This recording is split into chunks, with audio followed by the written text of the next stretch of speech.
Hello friends, welcome to my channel. This is part third of chapter second, nutrition in animals. इस chapter में हमें आज digestion in grass eating animals के बारे में पढ़ना है।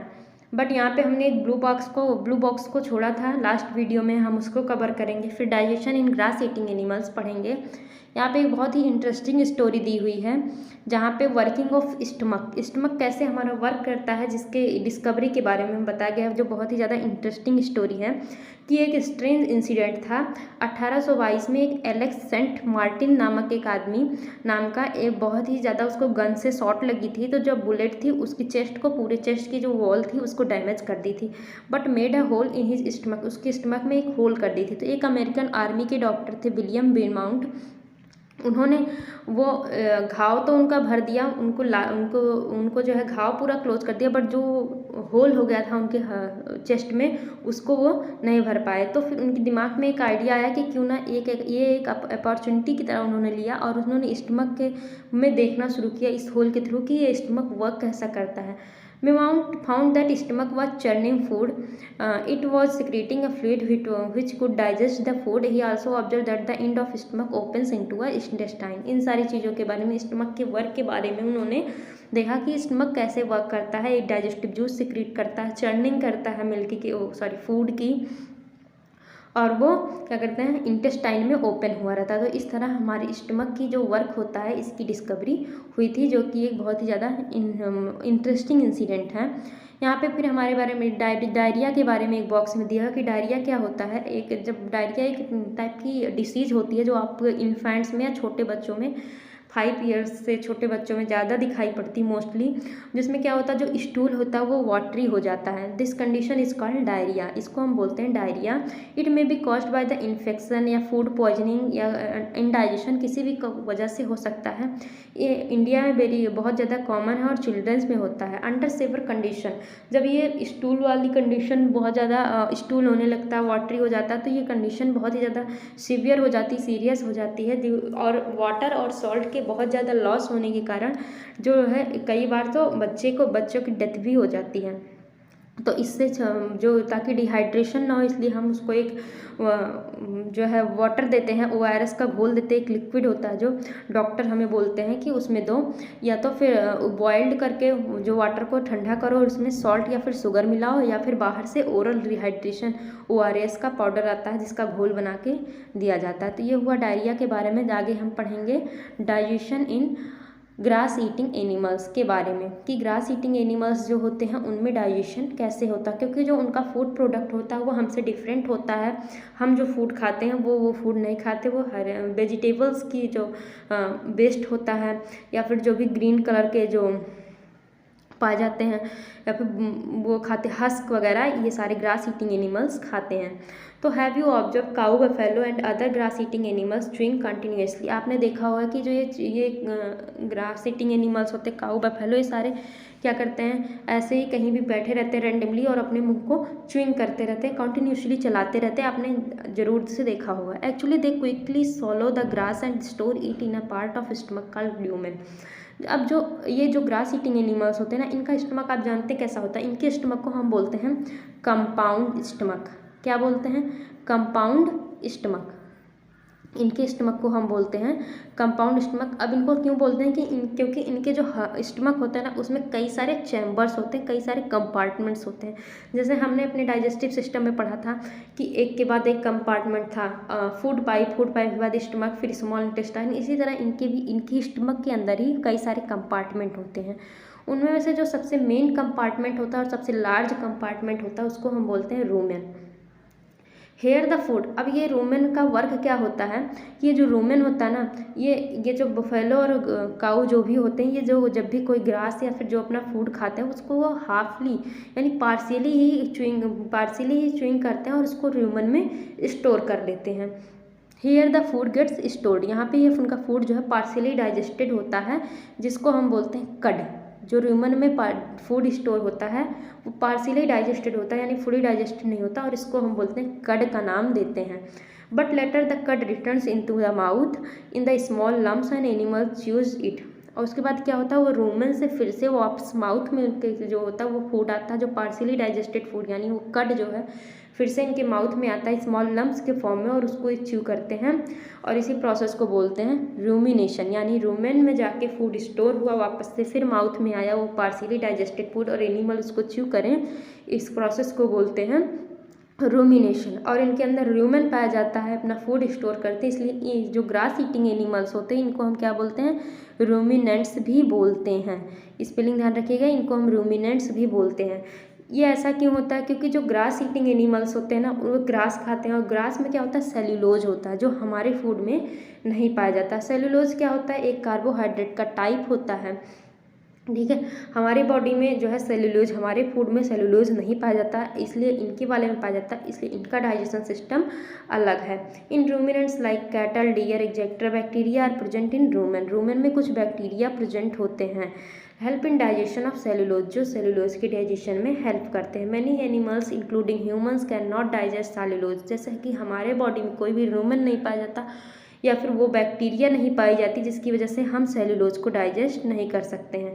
Animal like horses, rabbit etcetera have a large sac like structure called caecum between the oesophagus and small intestine. The cellulose of the food is digested here by an action of certain bacteria which are not present in humans. तो इन सारे animals में जो है oesophagus यानी कि food pipe और small intestine के बीच में ये सैक लाइक स्ट्रक्चर प्रेजेंट होता है लार्ज टाइप का, जहाँ पे एक बैक्टीरिया पाई जाती है जिसकी वजह से सेलुलोज का, इनके फूड का में जो सेलुलोज होते हैं उसका डाइजेशन होता है। ना तो हमारे बॉडी में ये लार्ज सैक लाइक स्ट्रक्चर पाया जाता है, ना तो हमारी बॉडी में ये वाला बैक्टीरिया पाया जाता है जिससे हम ह्यूमन बींग्स उस सेलुलोज का डाइजेशन नहीं कर सकते। So for you have learned about animals which possess the digestive system, but there are many small organism which do not have a mouth or and a digestive system। अब हमने दो तरह की digestive system के बारे में पढ़ लिया कि जो रूमिनेंट्स होते हैं उनमें रूमेन होता है, उनमें डाइजेशन अलग तरह से होता है। हम ह्यूमन बींग्स में अपने डाइजेशन के बारे में पढ़ लिया, बट अब कुछ माइक्रो ऑर्गेनिज्म ऐसे भी होते हैं जिनके अंदर ना तो माउथ होता है,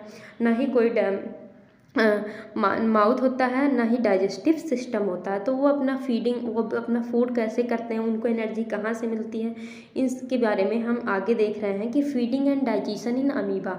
अब ये अमीबा क्या होता है, अमीबा एक माइक्रोस्कोपिक ऑर्गेनिज्म है जो हमें नेकेड आई से नहीं दिखता, माइक्रोस्कोपिक है। आपने चैप्टर में पढ़ा था सेल के बारे में कि हमारी बॉडी छोटी छोटी सेल से मिलके बनी हुई होती है। आपने ये भी पढ़ा था कि कुछ ऑर्गेनिज्म ऐसे हैं जो सिंगल सेल से मिलके बने होते हैं, कुछ जो है कई सारी सेल से मिलके बने होते हैं। तो आज टाइम आ गया हम सिंगल सेल वाले ऑर्गेनिज्म के बारे में जाने, क्योंकि जो हम ह्यूमन बींग्स हैं वो सारे तो कई सारी सेल से मिलके बने हैं। जो एनिमल्स होते हैं काऊ, बफेलो, डॉग, रैबिट, ये भी कई सारी सेल से मिलके बने होते हैं, बट कुछ ऑर्गेनिज्म ऐसे हैं जो सिंगल सेल से होते हैं। उनमें से एक है हमारा अमीबा। अमीबा क्या एक माइक्रोस्कोपिक सिंगल सेल्ड ऑर्गेनिज्म है जो कि पॉन्ड वाटर में या फिर कहीं भी वाटर में पाया जाता है और माइक्रोस्कोपिक है, आपको नेकेड आई से नहीं दिखेगा। इसकी सेल के ऊपर से एक सेल मेम्ब्रेन भी होती है जिसके बारे में आपने पढ़ा था, जो एक राउंड और डेंस न्यूक्लियस भी होता है, ये भी आपने पढ़ा था। सेल के अंदर न्यूक्लियस और साइटोप्लाज्म होता है और स्मॉल बबल लाइक वैक्यूल्स होते हैं और साइटोप्लाज्म होता है। आपने इन सारी चीज़ों के बारे में सेल के बारे में ही पढ़ा था। तो ये सेल के अंदर इनमें भी पाया जाता है। Amoeba constantly change its shape. अब जो अमीबा का शेप होता है ना वो फिक्स नहीं होता है, आप कुछ भी बना दो अमीबा का शेप बन गया। अमीबा अभी आपको इधर ऐसे दिखाया गया है अमीबा का फिगर, आप अमीबा को ऐसे भी बना सकते हैं। आप अमीबा किसी भी तरह से ऐसे ऐसे ऐसे किसी भी तरह, मतलब वो अपना शेप कोई पर्टिकुलर उसका कोई शेप नहीं होता, अपना शेप अपने ही अकॉर्डिंग चेंज करता रहता है। यहाँ पर दिया गया कि amoeba constantly change its shape and position, अपना शेप और पोजीशन दोनों चेंज करता था। ये pushes out one or more finger like projection called pseudopodia. अब जब भी इसको जिसको हम फॉल्स फीट, यानी इसके पास क्या था स्यूडोपोडिया, जिसको हम फॉल्स फीट भी बोलते हैं, जिसको ये मूवमेंट के लिए या फिर फूड को कैप्चर करने के लिए यूज़ करता है। अब ये जो अमीबा होता है जब भी इसको कोई फूड दिखता है तो वो कुछ इस तरह का काम करता है, लाइक ऐसे है ऐसे, तो ये कुछ फिंगर लाइक प्रोजेक्शन बना लेगा और इस तरह से हो जाएगा, ताकि जब भी इसको इस तरह से ये चलने में भी इसको हेल्प मिलती है। और अगर कोई फूड ऐसे देखा तो इसने इस तरह का, जैसे ये फूड है तो इसने इस तरह का स्ट्रक्चर बनाया ताकि इस फूड को ये कैप्चर कर सके। एक बार अमीबा का डायग्राम देखेंगे, ये रहा इसका स्यूडोपोडिया। लाइक ये स्यूडोपोडिया इसने बनाया हुआ और ये फूड पार्टिकल है जिसको ये इंजेक्ट करने के लिए इसने फॉल्स फीट या फिर स्यूडोपोडिया बनाया हुआ है। बीच में इसका न्यूक्लियस दिखाया गया है। ये हो गया फूड वैक्यूल और ये हो गया इजेस्टेड फूड। हमने देखा कि जो भाई हमने देखा था कि बॉडी क्या होती है, इंजेक्शन करती है, डाइजेशन करती है, एक्सक्रीशन भी तो करती है। फिर ना एक्सक्रीशन भी जरूरी है, यानी जो वेस्ट प्रोडक्ट है उसको वो इधर से निकाल रही है। यानी कि जब भी उसको कैप्चर करना होता है फूड को या फिर चलना होता है तो वो कैसे करती है, एक स्यूडोपोडिया बनाती है, लाइक फिंगर लाइक स्ट्रक्चर बनाती है इस तरीके से जैसे इसमें दिखाया गया है। और इसको हम बोलते हैं स्यूडोपोडिया या फिर फॉल्स फीट, और ये अपना फूड कैप्चर करती है। इसके आगे दिया गया amoeba feeds on some microscopic organism when it senses food it pushes out pseudopodia around the food particle and engulfs. ये खुद भी माइक्रोस्कोपिक और माइक्रोस्कोपिक ऑर्गेनिज्म को ही खाती है। अमीबा जो होता है वो खाता है, उसी को फीड करता है, और जैसे ही उसको सेंस मिलता है कि यहाँ पे हमारा फूड है वो तुरंत अपना स्यूडोपोडिया आगे बढ़ाता है और उसको फूड पार्टिकल को कैप्चर कर लेता है। The food become trapped in food vacuole. अभी आपने देखा था कि फिगर में हमें फूड वैक्यूल भी दिखाया गया था। अब उसका जो फूड होता है वो कहाँ पे रहता है, ट्रैप होता है फूड वैक्यूल में। Digestive juices are secreted into the food vacuole, they act on the food and break down to simpler substance. अब जो भी फूड वैक्यूल में क्या होता है, जो डाइजेस्टिव जूसेस होते हैं वो फूड वैक्यूल में होते हैं और फूड वैक्यूल में सिक्रीट होते हैं और फूड पे पड़ते हैं, जिससे फूड ब्रेक डाउन होकर सिंपलर सब्सटेंस में चेंज हो जाता है और ग्रेजुअली यानी धीरे धीरे फूड क्या होता है, डाइजेस्टेड फूड एब्जॉर्ब हो जाता है और उसको एनर्जी मिल जाती है, और जो बचा हुआ सब्सटेंस रहता है उसको वो पीछे से एक्सक्रीट कर देता है। The absorb substance are use for growth maintenance and multiplication of जो एब्जॉर्ब फूड होता है वो क्यों यूज होता है, मेंटेनेंस में, ग्रोथ में और मल्टीप्लिकेशन मतलब रिप्रोडक्शन। अमीबा होगा तो 1 से 2 अमीबा रिप्रोड्यूस करने में, मल्टीप्लिकेशन का मतलब है रिप्रोड्यूस करने में हेल्प करता है। The undigested residue food is expelled outside by the vacuole. The basic process of digestion of food and release of energy is the same in all animals. In a later chapter you will learn about the transport of food absorb by the intestine of the various part of the body. तो जो digestion का process है वो सारे के सारे animals में जो बेसिक प्रोसेस है वो यही है कि फूड को वो इनगल्फ करेंगे, फूड को इनटेक करेंगे, उसको वो डाइजेस्ट करेंगे। हाँ, डाइजेशन का तरीका ऑर्गेनिज्म टू ऑर्गेनिज्म वेरी करता है, बट वो डाइजेस्ट करने के बाद उसमें से एनर्जी रिलीज करेंगे, उसे एब्जॉर्ब करेंगे, उसे यूटिलाइज करेंगे, एनर्जी रिलीज होगी और वेस्ट प्रोडक्ट को बाहर निकालेंगे।